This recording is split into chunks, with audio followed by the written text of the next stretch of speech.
साथियों नमस्कार। मैं Prateek Chaudhary advocate Chaudhary legal associate से आपका स्वागत वेलकम करता हूं।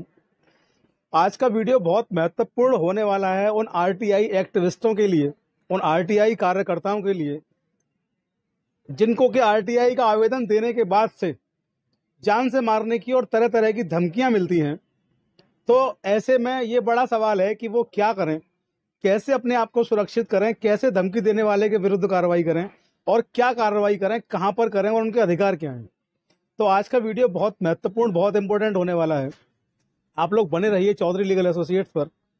और जो नए और जो पुराने व्यूवर्स हैं उनसे मैं रिक्वेस्ट कर दूं, जिन्होंने अब तक चैनल को सब्सक्राइब नहीं किया है वो तुरंत तत्काल रूप से चैनल को सब्सक्राइब कर लें। तो आइए देर ना करते हुए आज का जो वीडियो है उसको शुरू करते हैं। कई सारे मेरे जो सब्सक्राइबर हैं वो मुझे लगातार सवाल लिख रहे थे, पूछ रहे थे कि सर मैं एक आरटीआई कार्यकर्ता हूँ, आरटीआई एक्टिविस्ट हूँ या लंबे समय से आरटीआई लिख रहा हूँ, और जब मैं आरटीआई लिखता हूँ या जब मैंने आरटीआई को लिखना शुरू किया तो मुझे संबंधित विभागों से जान से मारने की धमकियाँ, झूठे मुकदमों में फंसाने की धमकियाँ या और तरह तरह की धमकियाँ लगातार मिल रही हैं। मैं क्या कर सकता हूँ, मेरे अधिकार क्या हैं, मैं कैसे इन धमकियों से बचूँ, कहाँ पर मैं अपनी शिकायत को करूँ, मेरे पास क्या राइट्स हैं। तो मैं आपको बता दूं, आरटीआई कार्यकर्ता जो होता है, आरटीआई एक्टिविस्ट जिसे बोलते हैं, वो समाज को जगाने का काम करते हैं। और समाज को जगाने वाले लोगों के लिए भारत सरकार ने कई वर्षों पूर्व एक कानून बनाया जिसका नाम है विशिल ब्लोअर एक्ट। यानी कि वे लोग जो भारत में लोगों को जगाने का काम करते हैं, लोगों के अधिकारों की लड़ाई को लड़ते हैं, वे सारे लोग विशिल ब्लोअर कहलाएंगे। और उनको कोई धमकी देगा या उनके प्राणों पर कभी कोई संकट आएगा तो वे लोग विसिल ब्लोअर एक्ट के तहत कार्रवाई कर पाएंगे।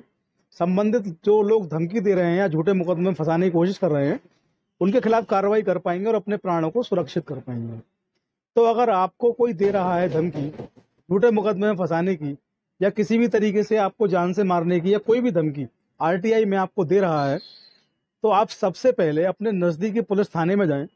वहां पर संबंधित के विरुद्ध आप अपनी रिपोर्ट को दर्ज करवाएं। दूसरा ऑप्शन, आप पुलिस हेल्पलाइन नंबर जो होते हैं 112 नंबर, वहां अपनी शिकायत को 112 नंबर कॉल करके अपनी शिकायत को दर्ज करवा सकते हैं।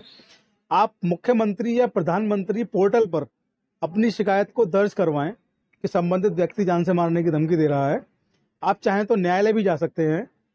आप इस विषय पर सीधे राज्य सूचना आयोग को या केंद्रीय सूचना आयोग को या माननीय सुप्रीम कोर्ट के जो सीजीआई हैं, वे सीजीआई, सुप्रीम कोर्ट के सीजीआई जो होते हैं वो फंडामेंटल राइट्स जो आपके हैं उनके संरक्षक हैं। आपका आरटीआई जो एक्ट है वो सेक्शन 21 से निकलता है, राइट टू लाइफ और आर्टिकल 21 से निकलता है।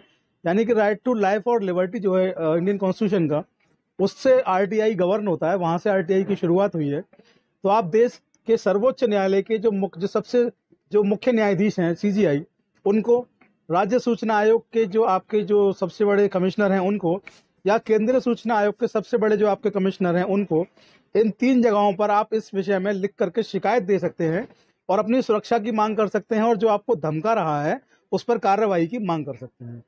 आप पुलिस में अगर रिपोर्ट लिखाते हैं तो आपको डराने धमकाने की रिपोर्ट लिखानी है और आपको ये भी उसमें दर्ज करवाना है कि विशिल ब्लोअर एक्ट के तहत मुझे सुरक्षा प्रदान करें और मुझे धमकी देने वालों के विरुद्ध आवश्यक कार्रवाई करें।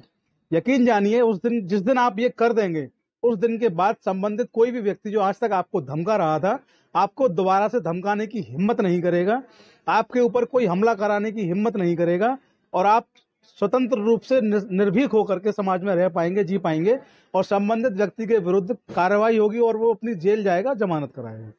तो ये आपका अधिकार है। अपने अधिकारों को जानिए, अपने अधिकारों को पहचानिए। आपके अधिकारों की लड़ाई लड़ना ही मेरा मुख्य मकसद है।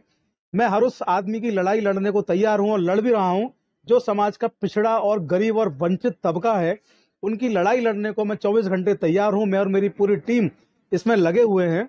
तो जो बिल्कुल वास्तविक रूप से पिछड़े हैं, वंचित समाज से आते हैं, जिनके पास धन की व्यवस्था नहीं, ऐसे लोगों की लड़ाई लड़ने के लिए आप हमें कभी भी हमें मैसेज करिए, हम तैयार हैं।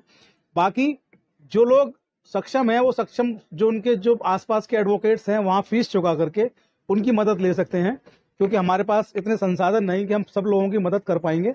आप लोगों के प्यार और सहयोग के कारण आज हम तकरीबन 30,000 का आंकड़ा पार कर चुके हैं अपने सब्सक्राइबर का। इसके लिए आप सबको बधाई देता हूं। अपना प्यार ऐसे ही बनाए रखें, बने रहें चौधरी लीगल एसोसिएट्स पर। और आज के वीडियो में आपको कोई सुझाव या कोई कमेंट, कोई सवाल आपको पूछना हो, आप कमेंट बॉक्स में या व्हाट्सएप पर हमें लिख करके पूछ सकते हैं। जय हिंद, जय भारत, नमस्कार।